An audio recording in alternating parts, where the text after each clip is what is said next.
Today, I'm walking through the HHIP-ABS-Import 8600-0032 Arbor press. You will find a link to purchase this and other models at a discount in the description below the video. You can place your order right now. I'm showing it through a screen recording because I can't set up a proper camera shot for the hardware itself, so this format will have to do.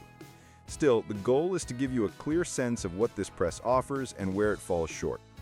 The 8600-0032 is a simple one-ton arbor press meant for metalworking, light fabrication, and shop tasks like seating bearings, punching, staking, or bending small parts.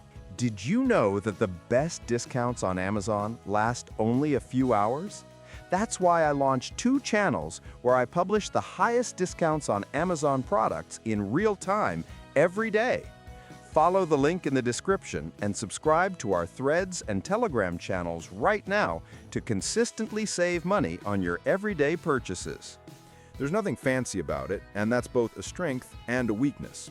The design is the classic cast iron frame with a square ram driven by a rack and pinion handle. For people who just want a press that pushes straight and doesn't flex too much, this layout works fine.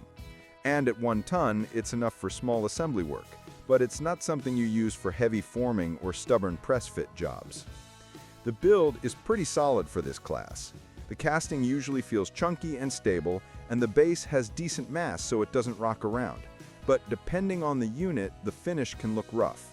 Some owners mention uneven paint, machining marks on the ram guide, or slight play in the handle pivot. None of that breaks the tool, but it affects how smooth the ram feels. When the ram doesn't glide cleanly, you notice it during precise setups.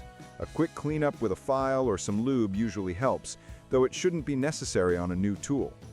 The ram travel is enough for most small shop tasks, and the max height of about 5.5 inches gives you space to work with medium-sized parts. The anvil has the typical 4-position slots, which is convenient for holding pins or small stock. The problem is that the slots aren't always machined perfectly square. If you rely on exact alignment, you may need to shim or adjust your setup, so keep that in mind. The handle gives decent leverage for a 1-ton press, but it's not the smoothest system. Under load, you can feel a bit of gear bite from the rack and pinion. It still works, just doesn't feel premium. For shop users who only need it a few times a month, that's fine. For someone using it daily, a higher-end press might feel better and last longer. This one sits in the budget zone, so expectations should match the price. Where this press shines is stability. Once you bolt it down, it doesn't twist much.